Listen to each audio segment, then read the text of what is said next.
चाहे हमारा निजी जीवन हो या पेशेवर जीवन, हम लगातार बाहरी शोर से घिरे रहते हैं। क्या होगा अगर हम एक ऐसी मानसिकता विकसित कर सकें जो उस शोर को खत्म कर दे और दूसरों के प्रभाव से मुक्त होकर हमारे अपने इरादों को स्पष्ट करने में मदद करे? क्या होगा यदि हम वह मानसिकता शीर्ष अधिकारियों या दुनिया के सबसे अमीर लोगों से नहीं, बल्कि एक विनम्र साधु से सीख सकें? जय शेट्टी ने अपनी नई किताब थिंक लाइक ए मॉन्क में इसी बारे में बात की है। पुस्तक में जय भिक्षुओं के ज्ञान और परंपराओं को लेते हैं और हमें सिखाते हैं कि हम उन्हें कम चिंतित और अधिक सार्थक जीवन जीने के लिए कैसे लागू कर सकते हैं। प्राचीन ज्ञान और अपने स्वयं के अनुभव का सहारा लेते हुए जय बताते हैं कि कैसे भिक्षुओं की सोच मूल्यवान सबक प्रदान करती है जो 21वीं सदी में भी प्रासंगिक हैं, लेकिन वह नहीं चाहते कि हम सभी अचानक भिक्षु बन जाएं। इसके बजाय वह चाहते हैं कि हम उनकी तरह सोचें, ताकि उन चिंताओं और दबावों से निपटने में मदद मिल सके जिनका हम आधुनिक दुनिया में सामना कर रहे हैं। पुस्तक 3 भागों में विभाजित है। जाने देना, देना और बढ़ना। और इसलिए हम उनमें से प्रत्येक पर बारी बारी से चर्चा करेंगे और पता लगाएंगे कि हम किताब से क्या सबक लेकर अपने जीवन में लागू कर सकते हैं। भाग 1 जाने देने के बारे में है और यह 4 प्रमुख स्तंभों के इर्द गिर्द घूमता है। अपनी पहचान ढूंढना, नकारात्मकता को कम करना, डर से अलग होना और जानबूझकर जीना सीखना। सबसे पहले हमें अपनी पहचान पर ध्यान देने की जरूरत है। जैसा कि जय कहते हैं, आंतरिक रूप से हमारे मूल्यों में लिपटी हुई है। वह बताते हैं कि वास्तव में बहुत सारे मूल्य जो हम सोचते हैं कि हमारे पास हैं, जरूरी नहीं कि वे हमारे अपने हों, लेकिन हमने उन्हें सामाजिक अनुकूलन के माध्यम से हासिल किया है।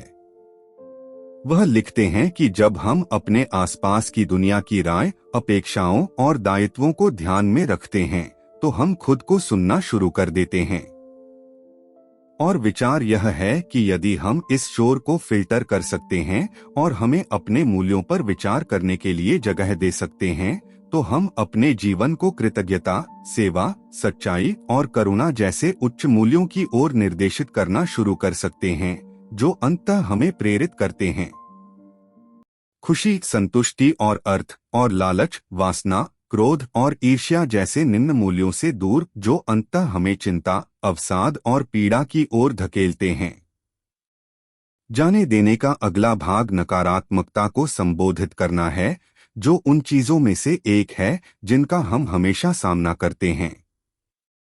और यदि आप भी मेरे जैसे हैं, तो आप कभी कभी इसे अपने दिन को प्रभावित करने दे सकते हैं और इस तरह से आप तक पहुंच सकते हैं जो आपको पसंद नहीं आएगा।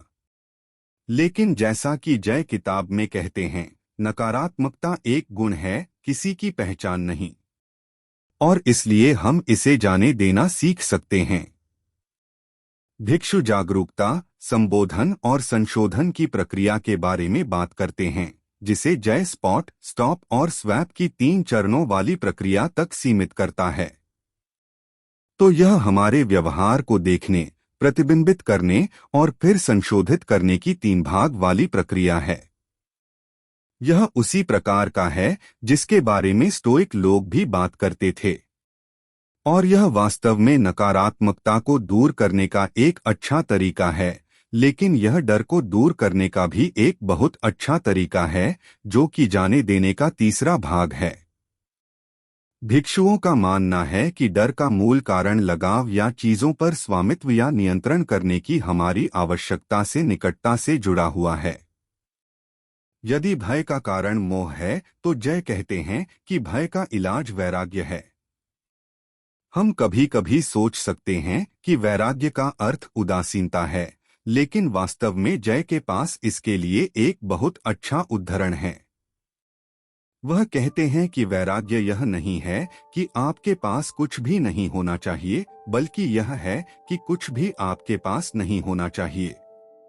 और फिर यह एक क्लासिक रूढ़िवादिता अवधारणा है जिसके बारे में मैं बहुत सोचता हूँ, जैसे कि जब तकनीक या कीबोर्ड या कैमरे या यहाँ तक कि हमारे दोस्तों और परिवार जैसी चीजों से जुड़े होने की बात आती है, तो रूढ़िवादिता हमें सिखाती है कि ये चीजें प्राथमिकता वाली उदासीनता हैं, कि मैं फैंसी कीबोर्ड और माउस के साथ 49 इंच का अल्ट्रावाइड मॉनिटर रखना पसंद कर सकता हूँ, लेकिन यह अंततः उदासीन है।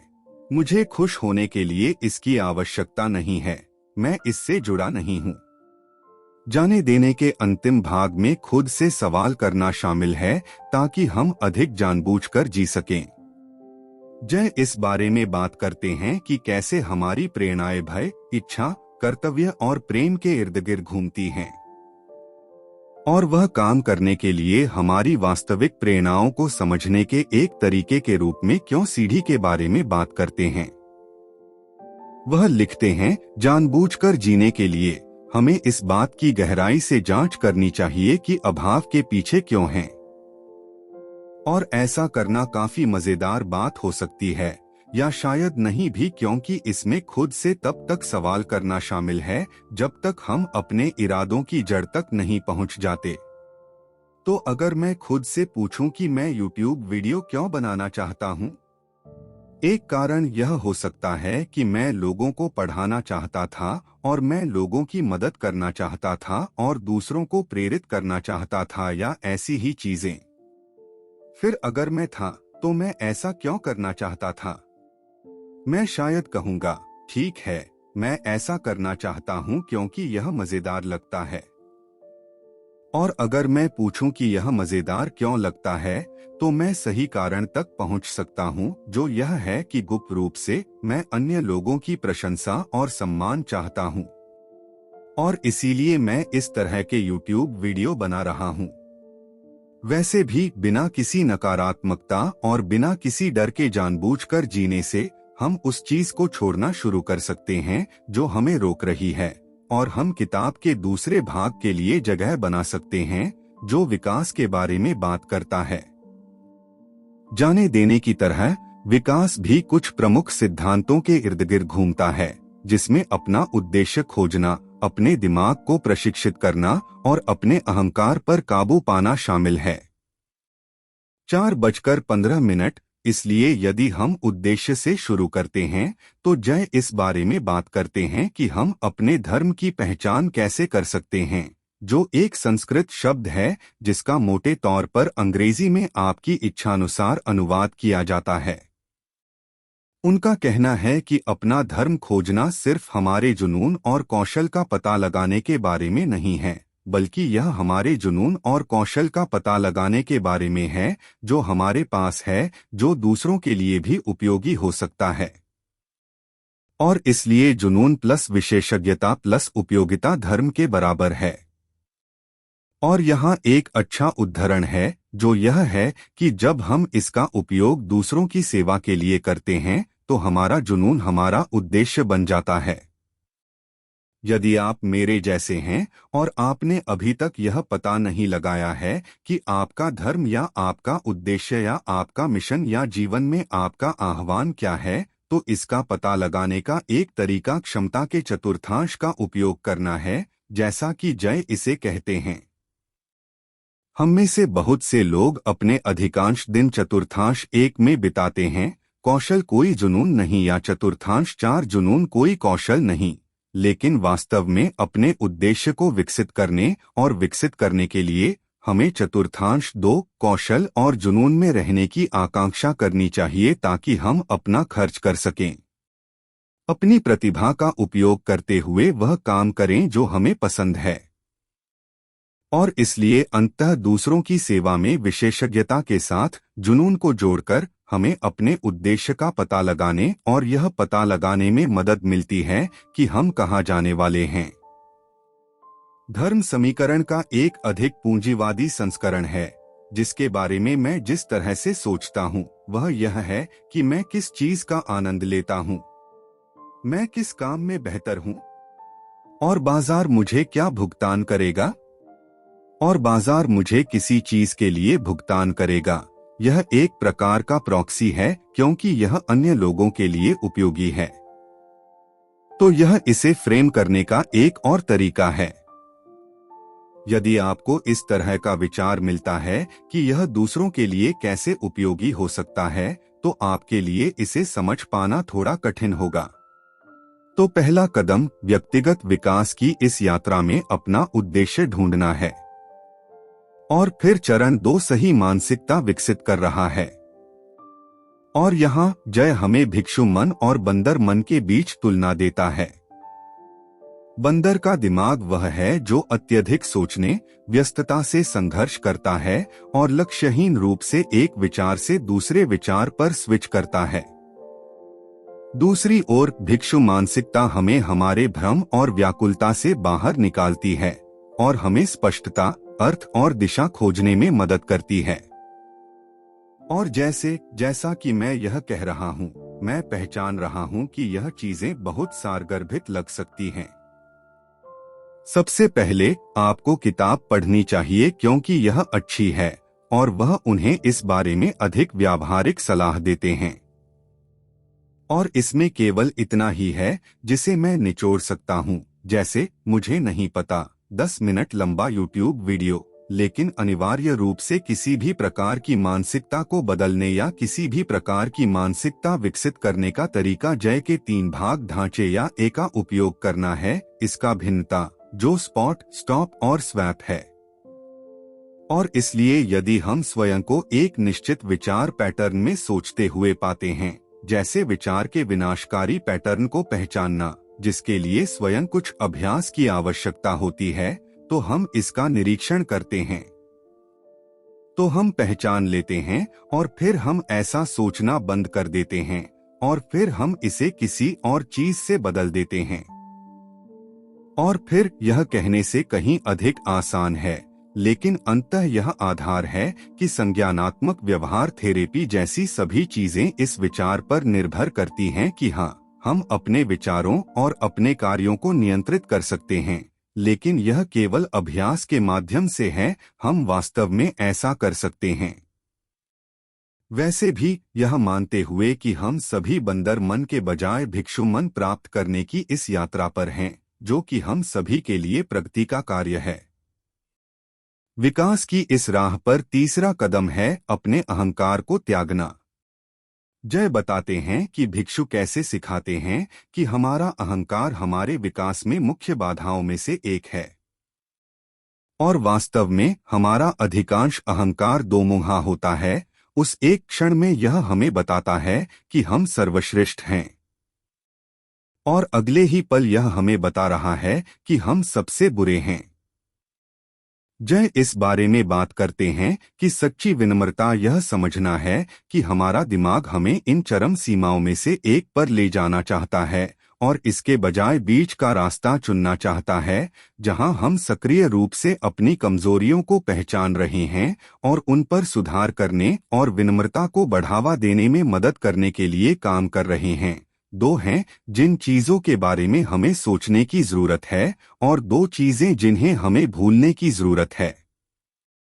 हमें यह याद रखना होगा कि हमने दूसरों के साथ क्या बुरा किया है और दूसरों ने हमारे लिए क्या अच्छा किया है। और हमें यह भूलना होगा कि हमने दूसरों के लिए क्या अच्छा किया है और दूसरों ने हमारे साथ क्या बुरा किया है। और यदि हम लगातार ऐसा कर सकते हैं, तो हम अपने अहंकार पर लगाम लगा रहे हैं, जो स्वार्थी होना चाहता है और सोचता है कि हम सर्वश्रेष्ठ हैं। और हम आम तौर पर अपनी कृतज्ञता और उस कृतज्ञता को बढ़ा रहे हैं जो हम दुनिया के प्रति व्यक्त करते हैं, जो हमेशा एक अच्छी बात होगी। पुस्तक का अंतिम भाग शायद सबसे महत्वपूर्ण है और यह इस बारे में बात करता है कि हम केवल खुद से परे देखना कैसे सीख सकते हैं और इसके बजाय यह सोचें कि हम अन्य लोगों की सेवा में कैसे कार्य कर सकते हैं। जाने दो और बढ़ने के पिछले विचार अंततः अपने आप को अपने स्वार्थ से अलग करने के बारे में हैं, ताकि हम सेवा के माध्यम से समाज और दूसरों को वापस देने की स्थिति में हों। लेकिन यद्यपि अन्य लोगों को देना सेवा का एक बुनियादी हिस्सा है, भिक्षु वास्तव में सिखाते हैं कि इसमें कुछ प्रकार का पारस्परिक आदान प्रदान होता है। जब हम दूसरों की सेवा करते हैं तो हम वास्तव में अपने बारे में अच्छा महसूस करते हैं। और जय इसे अच्छी तरह से कहते हैं जब वह किताब में कहते हैं कि निस्वार्थता स्वयं को ठीक करती है। जाहिर तौर पर इस बारे में बहुत सारे शोध भी हैं जो कहते हैं कि जब आप दयालु लक्ष्यों के पीछे जाते हैं, जैसे कि किसी तरह से अन्य लोगों की सेवा करना, तो यह वास्तव में आपकी ओर ले जाता है। खुशी और संतुष्टि की आंतरिक भावनाओं में वृद्धि हुई है। और भिक्षु स्वयं उन 4 अलग अलग तरीकों के बारे में बात करते हैं जिनसे दूसरे लोगों को सेवा देने से हमें मदद मिलती है। सबसे पहले यह हमें जोड़ता है, यानी आपको वास्तव में अन्य लोगों की मदद करने के लिए दुनिया में जाना होगा या खुद को इंटरनेट पर डालना होगा, जो कि आप जानते हैं एक जोड़ने वाली चीज है। दूसरे, यह कृतज्ञता को बढ़ाता है, जैसे दूसरों को देना और दूसरे लोगों की मदद करना हमें यह एहसास कराने में मदद करता है कि जो चीजें हमारे पास हैं उनके लिए हम कितने आभारी हैं। तीसरा, इससे करुणा बढ़ती है, अर्थात यह अन्य लोगों की जरूरतों के प्रति हमारी आंखें खोलने में मदद करता है, जो फिर से हमारे लिए एक अच्छी बात है। और चौथा, यह हमें केवल स्वयं को संतुष्ट करने से परे एक मिशन और एक अर्थ देकर आत्मसम्मान का निर्माण करता है। और इसलिए अंततः एक भिक्षु की तरह सोचना थोड़ा अमूर्त विचार जैसा लग सकता है, लेकिन जैसा कि जय ने परिचय में बताया है, जैसे कि इस समय दुनिया में जितनी चिंता और व्यस्तता और उन्माद है, उसे देखते हुए ऐसा क्यों होगा हम उन लोगों से सीखते हैं जो शांत, शांतिपूर्ण और खुश हैं, भिक्षु जैसे लोग। तो कुल मिलाकर थिंक लाइक ए मॉन्क बहुत अच्छी किताब, निश्चित रूप से पढ़ने लायक। यदि आप स्वयं एक प्रति लेना चाहते हैं तो वीडियो विवरण में एक लिंक होगा, यदि आपको यह अभी तक नहीं मिला है। फिर से इस वीडियो में मैंने यहाँ विचारों की सतह के केवल एक टुकड़े को ही छुआ है। ये वीडियो देखने के लिए आपको बहुत बहुत धन्यवाद। यदि आपको यह सारांश पसंद आए तो कृपया लाइक, शेयर और सब्सक्राइब करें।